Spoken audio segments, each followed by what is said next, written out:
The hurricane season officially underway in the government along with NEMA, underscoring the importance of hurricane preparedness. A cross-sector of the community on hand to witness an historic moment for the University of the Bahamas Northern Campus and the field of education. And the labor movement in the country preparing to form a united front this Sarandle Fox Labor Day holiday.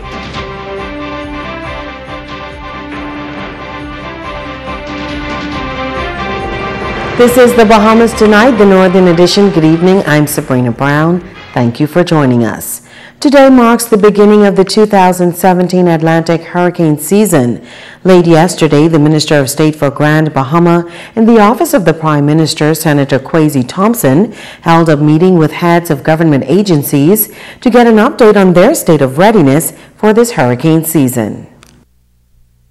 As many residents on Grand Bahama strive to pick up the pieces following Hurricane Matthew last year, we are now at the beginning of another hurricane season.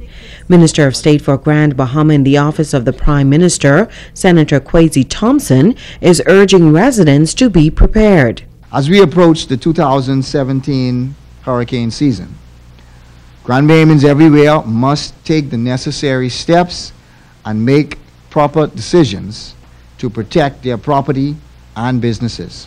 Minister Thompson says the government is working to bring relief to persons who were adversely impacted by Hurricane Matthew and have yet to receive assistance.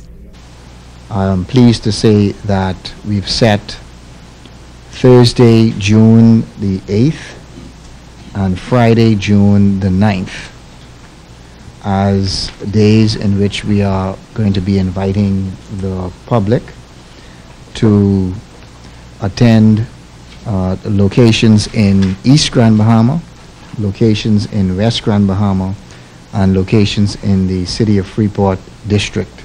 Those who obviously qualify and who have been assessed, we are inviting them to come to those different locations. Deputy Co-Chair of the Disaster Consultative Committee and representative of NEMA, Tammy Mitchell, says they are in a state of readiness. Our supplies, as it relates to emergency relief supplies, are intact and a complete inventory has been carried out. So we are fully aware of what is at the NEMA warehouse here on the island of Grand Bahama. We also have reached out to our partners from the Rotary Foundation who assisted us in the previous hurricane with reference to supplying water to our shelters if that need arises again. We also have rechecked our transportation lists, where we do have a list of private partners as well as government agencies who have provided us the use of their vehicles if that need arises.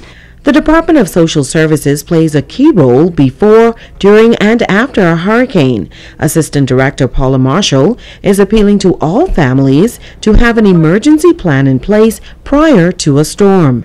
It is very important for families to identify their plan for if the disaster occurs. The shelters are announced every year, but if persons decide that they do not want to go to a shelter, they need to identify family member or friend whom they wish to stay with, whose house or facility is secure. But it's important that each family have a plan for the hurricane season. Sabrina Brown. The locations for persons qualifying for hurricane relief assistance are as follows: in Freeport at Calvary Temple Youth Chapel on Thursday, June 8th, for persons with surnames beginning with the letters A through L, in West Grand Bahama at St. Stephen's Parish Hall, and in East Grand Bahama at the Administrator's Office in High Rock at 10 a.m. On Friday, June 9th, persons with surnames beginning with the letters M through Z at the same locations and time.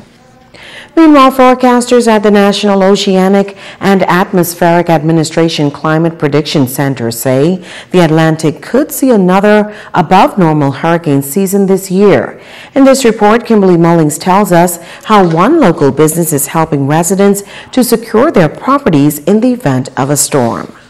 We have a annual purchase of items that we get well in advance, so you're able to shop in advance. Kelly's store manager Ron Darville says the company remains committed to assisting residents of Grand Bahama prepare for hurricane season and to ensure their safety. It's essentially important for safety reasons. Basically, you don't want to be trapped and caught off guard without your necessary supplies, like being in the dark and your roof comes off. You want to have a flashlight or lamps, candles, whatever you need to take care of yourself throughout the storm. Darville says Kelly's offers an array of storm items like raincoats, rope, lamp oil, gas containers, portable stoves, sleeping beds, and many more, including items like generators. We have a variety of items in stock. We have flashlights, we have lanterns, tarps, battery-operated radios, which you would need to help you track the storm to know what's going on when the power goes out. We carry the Generac brand of generators, and our portables start from 2,000 kW all the way up to 10,000 kW, and we also have standbys that go all the way up to 16,000 kW. Darville added that Kelly's is fully stocked and the store carries essential building supplies year-round. We order throughout the hurricane season. We check our stock regularly to ensure that whatever is needed is in stock and on hand, and we order as it's needed. We have lumber supplies also to make your plywood shutters, barrel bolts, a variety of things you need, and of course we carry all the small tools you need like circular saws, hammers, and the like. Oftentimes, pets are forgotten when preparing for storm season, but Kelly's has an aisle just for pet owners to get essential supplies. Kimberly Mullings, ZNS Network News. The budget communication presented in the House of Assembly yesterday by the Deputy Prime Minister and Minister of Finance pointed to revenue measures and projections. Megan Shepherd reports. During the budget communication in the House of Parliament, Deputy Prime Minister and Minister of Finance, the Honourable Peter Turnquest, announced various revenue measures that will have a direct impact on the government's projections for the recurrent revenues going forward.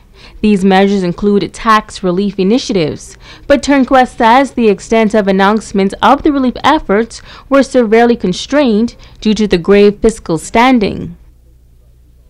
We are eliminating or reducing import duties on a number of food and beverage products, including milk, yogurt and ice cream, bread, cakes, pastries and chips, salmon fillets, shrimp and prawns, pastas and pizza sauce, fruit drinks, canned or preserved vegetables, jams, fruit jellies and marmalades, and fruit or nut purees, mixtures of fruits and nuts, and soy sauce. We are eliminating or reducing import duties on a number of personal care and other personal products, as well as household items, including shampoo, hair products, soaps, toilet tissues, low-flow shower heads, sunglasses, exercise and gym equipment, clothes hangers, shoe parts, water heater parts, sound and video equipment parts, microphones, massage apparatus, fans and air purifiers, toys, primary cell batteries, lead acid accumulator batteries, rodenticides and insecticides, and tire and inner tubes and paint. As many residents are still recovering from damage suffered during Hurricane Matthew, the government of the Bahamas has announced plans to assist those who are in need. Minister Turnquest also announced changes to the import duty applied to a number of building materials. We are eliminating or reducing import duties on a number of building materials, including sheets of veneers, wood flooring of various materials, wooden forms for concrete pouring, wooden posts and beams, asphalt shingles, durock and cement panel boards, and other cement panels and sheets. Other tax relief efforts include reducing the excise duty on electric motorcycles from 65% to 25%, providing duty exemption on equipment and machinery specifically designed for ground repair, maintenance and service of cruise ships and sea vessels that conduct domestic and international travel. Megan Shepherd, ZNS Network News. the leading tertiary institution in the country, hosting a special ceremony yesterday here in Grand Bahama. The University of the Bahamas' inaugural Teachers Commissioning Ceremony was held in the courtyard of the campus in East End. Some 24 candidates are now set to receive their bachelor's degrees in primary and secondary education as well as diplomas. Kimberly Mullings has details. Just as you are today sitting together, you will shortly leave together, commissioned as teachers. For students who have successfully completed the education program at the University of the Bahamas Northern Campus, this past Wednesday marked the dawning of a new era. These graduates have been officially commissioned to become nation builders and to help mold and shape the lives of the next generation. President of the University of the Bahamas, Dr. Rodney Smith, challenged graduates to be the best that they can be as they enter this vital field. You will leave the University of the Bahamas and go out into the schools and fulfill all the roles and responsibilities that are entrusted to you, using all skills and knowledge that you have acquired. Within the context of our graduation theme, one that you will never forget, you have truly persevered and are now on the brink of being the newest certified teachers in the Commonwealth of the Bahamas. The children are waiting for you. District Superintendent of Education for Grand Bahama, Bimini and the Keys, Mary Cooper, in her address underscored the power of perseverance and challenged graduates to take this noble profession to the next level. It is indeed the dawn of a new era, or as Machiavelli puts it, a new order of things in our country and at the University of the Bahamas. We will all certainly need the power of perseverance, because this new era calls for transformational and transparent leadership that demands accountability from all. An official pinning ceremony was conducted by Interim Vice President of the Northern Bahamas Campus, Dr. Coralie Kelly, along with the Dean of Faculty, Dr. Peter McWilliam. Delivering the candidates' response was an excited Vernita Cooper-Leathen. My fellow candidates for graduation, it does not end here. We must continue to build on what we have accomplished thus far.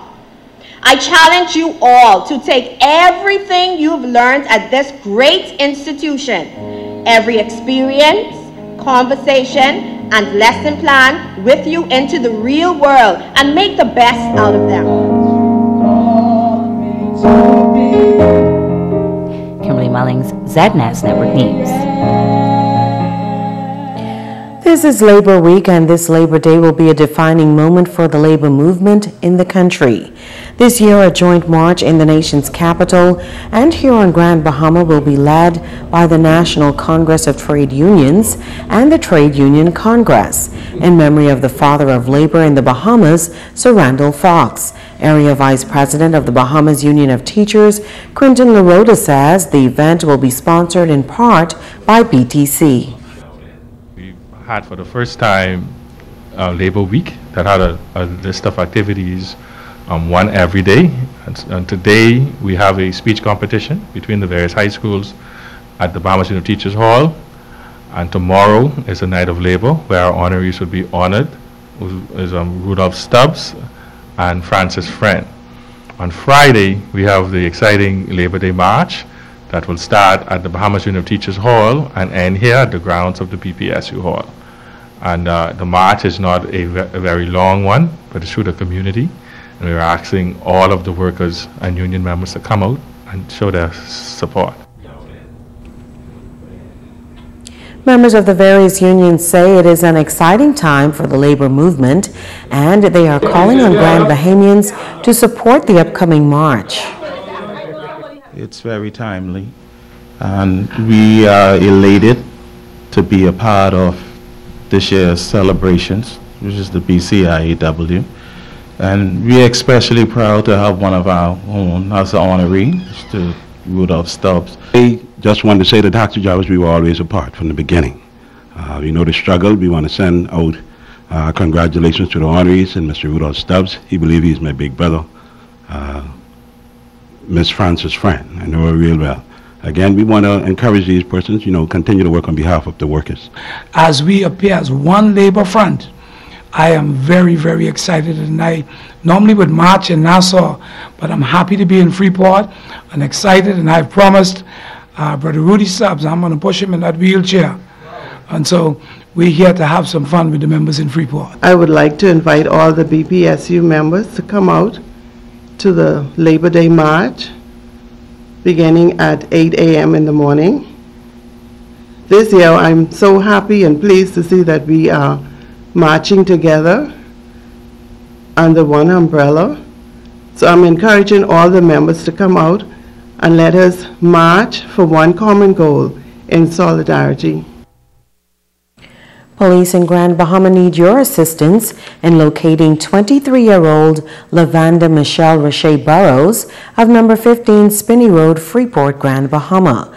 Burrows is wanted by the Drug Enforcement Unit for possession of dangerous drugs with the intent to supply. She is described as standing 5 feet 6 inches tall, weighing between 150 and 175 pounds, medium build with light brown complexion. If you have any information regarding the location of Lavanda Burrows, you are asked to contact the Drug Enforcement Unit in Grand Bahama at telephone numbers 350-3125, 350-3121, or call 911-919 or contact your nearest police station. Stay with us, there's more news after this.